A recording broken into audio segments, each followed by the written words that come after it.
नमस्कार, मैं हूं आलोक और आप देख रहे हैं सत्य हिंदी का न्यूज बुलेटिन।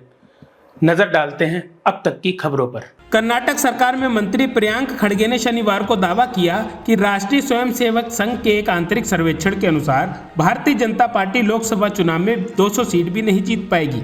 कांग्रेस नेता ने कहा कि गृह मंत्री अमित शाह को गलत सूचना मंत्री होना चाहिए था। उन्होंने दावा किया कि आरएसएस के आंतरिक सर्वेक्षण के अनुसार पार्टी को इस बार 200 सीट भी नहीं मिलेंगी। संघ ये कह रहा है राज्य में वो 8 सीट के आंकड़े को भी पार नहीं कर पाएंगे। वो कैसे जीतेंगे जब 15-16 सीट पर आंतरिक लड़ाई है।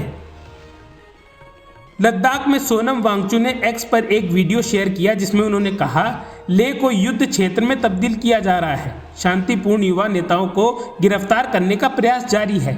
ऐसा लगता है कि प्रशासन सबसे शांतिपूर्ण आंदोलन को हिंसक बनाना चाहती है। वांगचुक ने कहा ऐसा लगता है कि सरकार केवल अपने वोटों और खनन लॉबी पर लद्दाख के प्रभाव के बारे में चिंतित है, न कि यहाँ के लोगों के बारे में और न ही राष्ट्रीय सुरक्षा के बारे में। वांगचुक ने कहा कि कार्यकर्ताओं से जबरन बॉन्ड साइन करवाए जा रहे हैं। नेताओं को सिर्फ अपने वोटों की चिंता है। बिहार में इंडिया गठबंधन के दलों के बीच सीट शेयरिंग का फॉर्मूला तय हो चुका है। ऐसी चर्चा थी कि कांग्रेस बिहार के बेगूसराय सीट से कांग्रेस कन्हैया कुमार को चुनावी मैदान में उतार सकती है, लेकिन चर्चित बेगूसराय सीट इस बार लेफ्ट के खाते में गई है। आरजेडी नेता तेजस्वी यादव द्वारा असुरक्षा के कारण बेगूसराय में अपनी उम्मीदवारी के कथित विरोध के बारे में पूछे जाने पर कन्हैया कुमार ने कहा मैं इतना बड़ा व्यक्ति नहीं हूं कि जिनके पिताजी माताजी मुख्यमंत्री रहे हों। कुछ महीने पहले तक वे खुद उप मुख्यमंत्री थे। वे हमसे डर जाएंगे। उनको देश के वर्तमान शासन और परिस्थितियों से डरने की जरूरत है। अमेरिका में भारत के पूर्व राजदूत तरन सिंह संधू आगामी लोकसभा चुनाव में अमृतसर से बीजेपी के टिकट पर चुनाव मैदान में हैं। हालांकि जब उन्होंने चुनाव प्रचार के लिए अमृतसर जिले के 2 गांवों का दौरा किया तो उनके काफिले को किसानों के विरोध का सामना करना पड़ा। किसानों ने सड़कों पर दोनों ओर कतारबद्ध होकर काले झंडे दिखाए और संधू के काफिलों को गुजरने के दौरान उनके खिलाफ नारे लगाए। असम के मुख्य चुनाव अधिकारी ने शुक्रवार को राज्य के भारतीय जनता पार्टी के अध्यक्ष भावेश कलिता को आदर्श आचार संहिता के कथित उल्लंघन पर कारण बताओ नोटिस जारी किया है। ये नोटिस सीपीआईएम की असम यूनिट के सचिव की ओर से दायर एक शिकायत के आधार पर दिया गया है। सीपीआईएम ने आरोप लगाया था कि सत्तारूढ़ दल अपने अभियान के दौरान पूर्वोत्तर राज्य में अपने संसदीय निर्वाचन क्षेत्रों के फॉर्म वितरित कर रही है। सीपीआईएम ने आरोप लगाया कि जो फॉर्म वितरित किए जा रहे हैं उसमें प्रधानमंत्री नरेंद्र मोदी और मुख्यमंत्री हेमंत बिस्व शर्मा की तस्वीरें छपी हैं। दिल्ली सरकार की मंत्री आतिशी ने आज प्रेस कॉन्फ्रेंस की और ईडी पर जमकर निशाना साधा। उन्होंने ईडी से 5 सवाल भी पूछे हैं। उन्होंने कहा 2 साल से ईडी कथित शराब घोटाले की जांच कर रही है, मनी ट्रेड ढूंढ रही है, लेकिन आपके किसी भी नेता के पास 1 रुपये भी नहीं मिला। उन्होंने कहा कि सुप्रीम कोर्ट ने बार बार ईडी से पूछा कि मनीष सिसोदिया और संजय सिंह से जुड़ी मनी ट्रेड कहाँ है। ईडी के पास कोई जवाब नहीं था। तभी सुप्रीम कोर्ट ने अपने आदेश में कहा कि जिस 100 करोड़ के मनी ट्रेड की बात ईडी कर रही है वो संदेहास्पद है। इस मनी ट्रेड को साबित नहीं किया जा सकता। कांग्रेस पर हमला बोलते हुए प्रधानमंत्री नरेंद्र मोदी ने शनिवार को कहा कि कांग्रेस के घोषणा पत्र में वही सोच झलकती है जो आज़ादी के आंदोलन के समय मुस्लिम लीग में थी। मोदी ने सहारनपुर में एक चुनावी सभा को संबोधित करते हुए कहा आज़ादी की लड़ाई लड़ने वाली कांग्रेस तो दशकों पहले ही समाप्त हो चुकी है। अब जो कांग्रेस बची है उसके पास न देश हित में कोई नीति है और न ही राष्ट्र निर्माण की दृष्टि। कल कांग्रेस ने जिस तरह का घोषणा पत्र जारी किया है उससे साबित हो गया है कि आज की कांग्रेस आज के भारत की आशाओं आकांक्षाओं से पूरी तरह कट चुकी है। शनिवार को कांग्रेस के बड़े लीडर जयपुर के विद्याधर नगर स्टेडियम पहुंचे और चुनावी हुंकार भरी।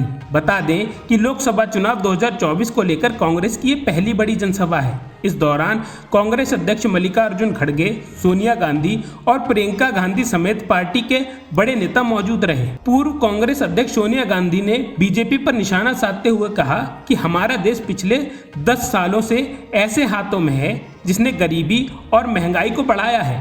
बीजेपी ने देश में असमानता और अत्याचार को बढ़ा दिया है। मुझे पूरा यकीन है कि कांग्रेस के नेता उम्मीद का दिया बुझने नहीं देंगे। इस देश को हमारे बुजुर्गों ने अपने खून पसीने से सींचा है। यह देश चंद लोगों का नहीं है। देश से बड़ा कोई नहीं हो सकता। जो ऐसा सोचता है जनता उसे बख्शेगी नहीं। पीएम मोदी खुद को महान मानकर देश और लोकतंत्र का चीरहरण कर रहे हैं। कांग्रेस ने राहुल गांधी के 8 अप्रैल को प्रस्तावित शहडोल दौरे की तैयारियों को अंतिम रूप देना शुरू कर दिया है।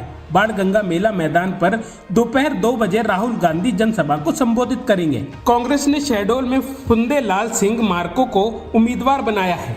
जमुई हेलीपैड से उतरकर राहुल गांधी बाणगंगा मेला मैदान में जाएंगे, जनसभा को संबोधित करेंगे। स्थल की अनुमति से लेकर आवश्यक प्रक्रियाएं पूरी करी जा चुकी हैं। आज कांग्रेस जयपुर में एक रैली के दौरान घोषणा पत्र को जारी करेगी। ये रैली विद्याधर मैदान में आयोजित की जाएगी। इस रैली में कांग्रेस नेता राहुल गांधी को भी शामिल होना था, लेकिन आखिरी समय पर राहुल गांधी का जयपुर दौरा रद्द हो गया। सूत्रों की माने तो आज शाम राहुल गांधी तेलंगाना दौरे पर रहेंगे, जहां कांग्रेस के समर्थन में शाम 7 बजे एक जनसभा रखी जाएगी। सभा में राहुल गांधी कांग्रेस का घोषणा पत्र भी लॉन्च करेंगे। इस दौरान तेलंगाना के सीएम रेवंत रेड्डी भी मौजूद रहेंगे। मध्य प्रदेश की बाकी 3 सीटों पर कांग्रेस ने प्रत्याशियों की सूची जारी कर दी है। ग्वालियर से प्रवीण पाठक को टिकट दिया गया है। मोरैना से सत्यपाल सिंह सिकरवार और खांडवा से नरेंद्र पटेल को चुनावी मैदान में उतारा गया है। माइक्रोसॉफ्ट ने चेतावनी दी है कि चीन आर्टिफिशियल इंटेलिजेंस द्वारा जनित कंटेंट का इस्तेमाल करके भारत, संयुक्त राज्य अमेरिका और दक्षिणी कोरिया में आगामी चुनावों पर प्रभाव डाल सकता है। यह चेतावनी तब आई है जब चीन ने ताइवान के राष्ट्रपति चुनाव के दौरान नतीजों को प्रभावित करने के लिए एआई का परीक्षण किया था। पिछले महीने माइक्रोसॉफ्ट के सह संस्थापक और प्रसिद्ध उद्योगपति बिल गेट्स ने नई दिल्ली में प्रधानमंत्री मोदी से मुलाकात की थी। अपनी मुलाकात में उन्होंने सामाजिक समस्याओं, महिलाओं के विकास, स्वास्थ्य और कृषि के क्षेत्र में इनोवेशन एआई के उपयोग पर चर्चा की थी।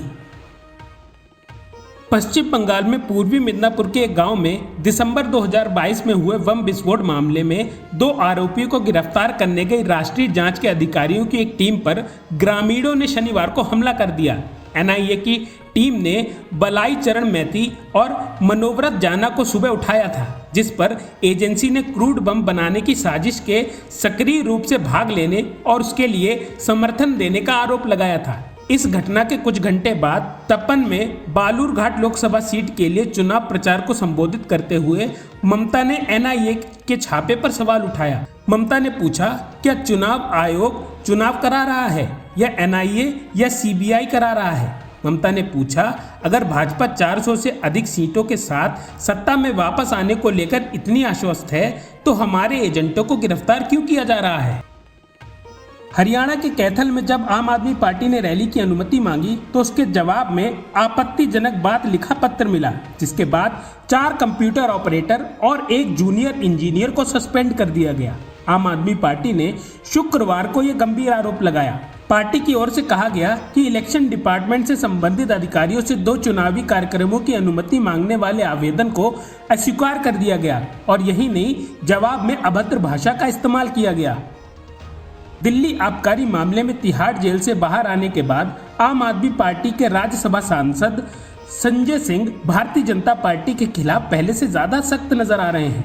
उनके इस रवैये का अंदाजा इससे लगाया जा सकता है कि शुक्रवार को न्यूज चैनल पर बेबाक इंटरव्यू के दौरान उन्होंने एक सवाल का जवाब देते हुए कहा, अगर मैं बीजेपी ज्वाइन करता हूं तो मेरे मुंह पे कालिक पोत दी जाए।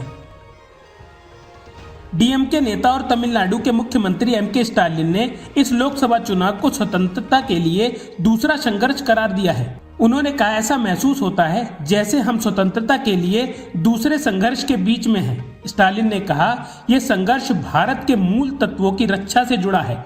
लोकतंत्र, धर्मनिरपेक्षता, बहुलतावादी समाज और संघवाद जैसे मूल सिद्धांत दांव पर हैं। डीएमके इंडिया गठबंधन के साथ मिलकर उन लोगों से लोकतांत्रिक लड़ाई लड़ रही है जिन्हें मैं साफ शब्दों में फांसीवादी कहूंगा।